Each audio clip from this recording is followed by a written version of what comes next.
नमस्कार, स्वागत है आप सबका। आप देख रहे हैं प्रिय रंजन भारती रिपोर्ट्स। मैं प्रिय रंजन भारती। बिहार एक ऐसा सूबा है जहां हमेशा से क्रांति और ज्ञान की उपज होती रही है। ज्ञान से ऊर्जा होती है और यहाँ के लोग बेहद ही बेबाक और लगनशील होते हैं, चाहे जहाँ भी हो। कहा गया था कि चांद पर भी अगर बसने की जगह मिले तो बिहारी सबसे पहले वहाँ पहुँच जाएगा। ये बिहार की खासियत है, लेकिन बिहार के लोग अपनी पहचान और अपनी मिठास के लिए भी जाने जाते हैं।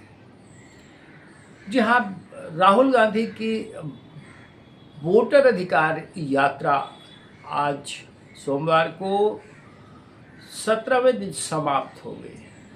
पटना में उन्होंने 3 घंटे का पैदल मार्च किया विपक्षी नेताओं के साथ। गांधी से अंबेडकर नाम दिया गया था इस मार्च को। उन्होंने गांधी मैदान में इंडी गठबंधन के नेताओं के साथ महात्मा गांधी की मूर्ति पर माल्यार्पण करते हुए यात्रा की शुरुआत की और हाईकोर्ट के निकट अम्बेडकर मूर्ति डॉक्टर भीमराव अम्बेडकर की प्रतिमा पर माल्यार्पण के बाद उनकी यात्रा समाप्त हो गई। 3 घंटे तक वो लगातार मशक्कत करते रहे।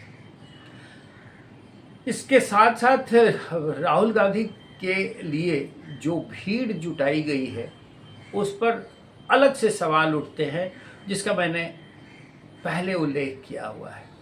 आज इंडी गठबंधन के देश भर के नेता जुटे हैं, मल्लिकार्जुन खड़गे से लेकर वेणुगोपाल तक और यूसुफ पठान से लेकर झारखंड के मुख्यमंत्री हेमंत सोरेन तक सब जुटे और सब ने मोदी सरकार को पीट कर गालियां दी।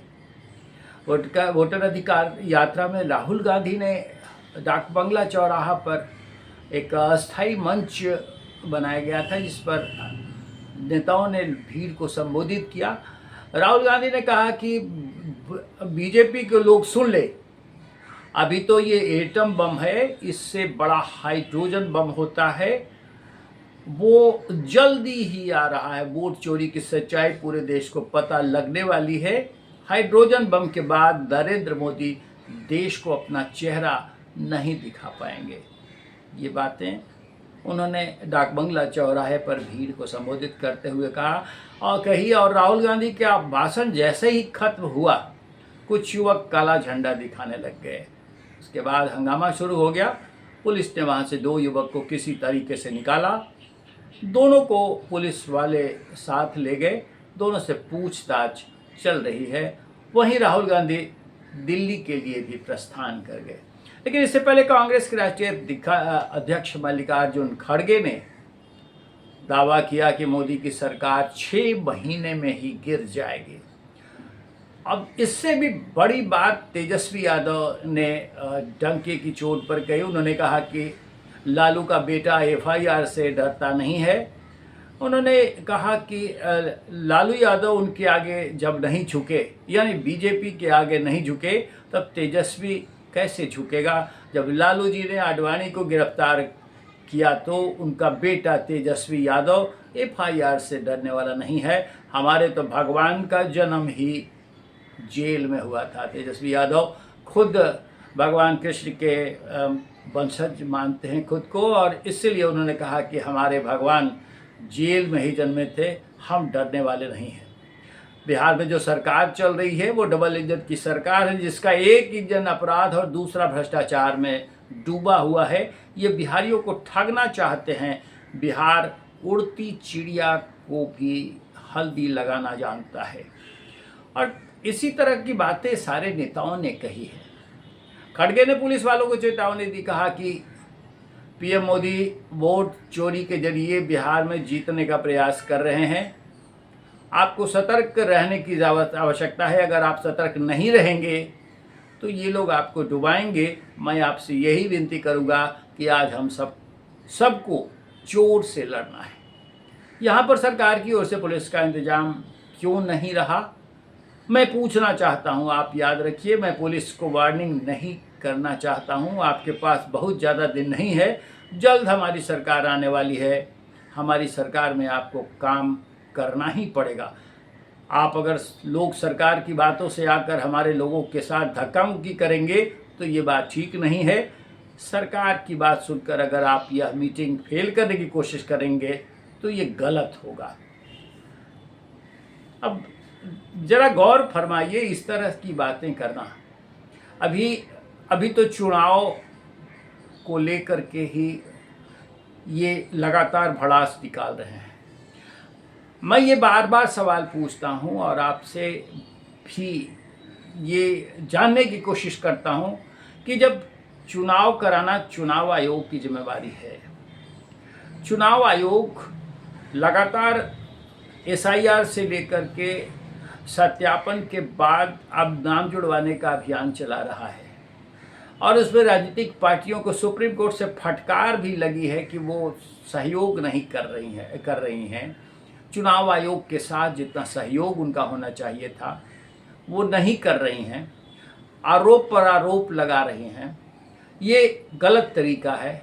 लेकिन इन सब से अलग ये विपक्ष के नेता तो चुनाव आयोग को ही गलत ठहरा रहे हैं, चुनाव आयोग के साथ साथ सरकार को ही चोर कह रहे हैं। तो फिर ये भरोसा किस पर करेंगे? आखिर वही संस्था चुनाव कराएगी तो जो चोर है वो चोरी न करेगा? ये सवाल तो स्वाभाविक रूप से उठता है। फिर मापदंड कोई और होना चाहिए, कोई और व्यवस्था कराई जानी चाहिए।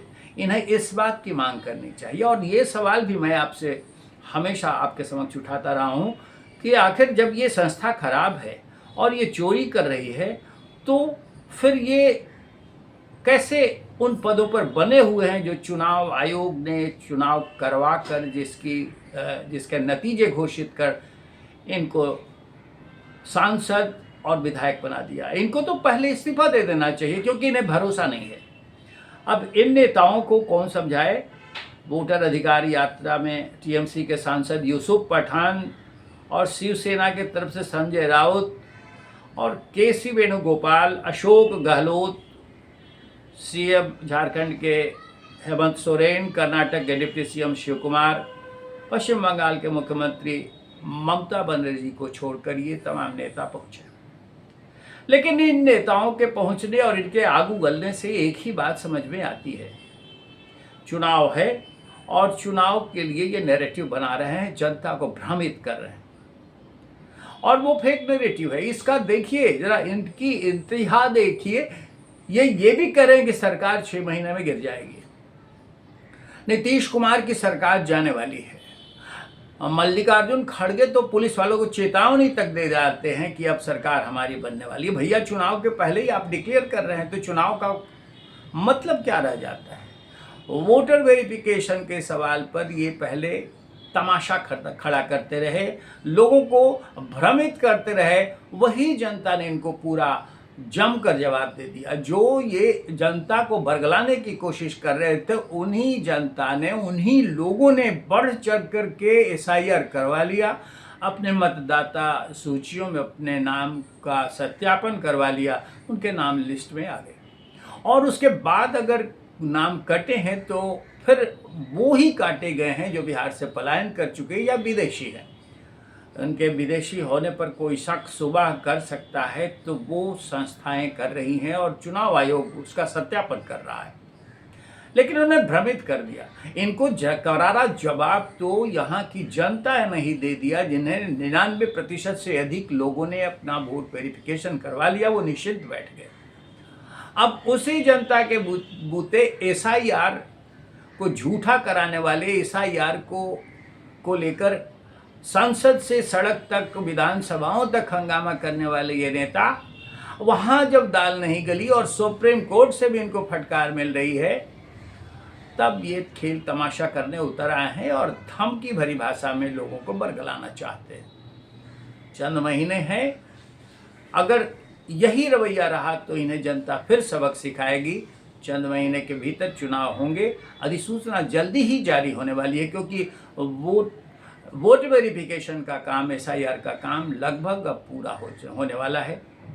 फाइनल लिस्ट जारी होगी और चुनाव आयोग तब तक उन्हें वोट का अधिकार देने के लिए, नाम जुड़वाने के लिए, अपनी आपत्तियां दर्ज करने के लिए अधिकृत कर चुका है, जब तक अधिसूचना जारी नहीं होती है। अब इनसे कोई पूछे कि आप इस तरह की बेचैनी और इस तरह के खेल तमाशे जब कर रहे हैं, तो फिर जनता आपकी बातों में क्यों नहीं आ रही है? सिर्फ भीड़ जुटाने और देखने सुनने के लिए लोग जुड़ जाते हैं, उसे वोटर आप नहीं मान सकते। उनके वोट के अधिकार को ही जब आप चैलेंज कर रहे हैं और चुनाव आयोग को ही धोखेबाज सरकार को ही गलत बता रहे हैं, तो फिर जनता के कटघरे में सारी बातें आती हैं और वो निर्णय करके आपको टका सा जवाब दे देगी, तब समझ में आएगा। आज बस इतना ही। हम आपसे निवेदन करेंगे कि अपनी प्रतिक्रिया कमेंट बॉक्स में जाकर ज़रूर दीजिए। हमारे चैनल प्रियंजन भारती रिपोर्ट्स को अब तक सब्सक्राइब नहीं किया है तो कृपया सब्सक्राइब कीजिए, लाइक कीजिए, शेयर कीजिए। फिर मिलते हैं कल। नमस्कार।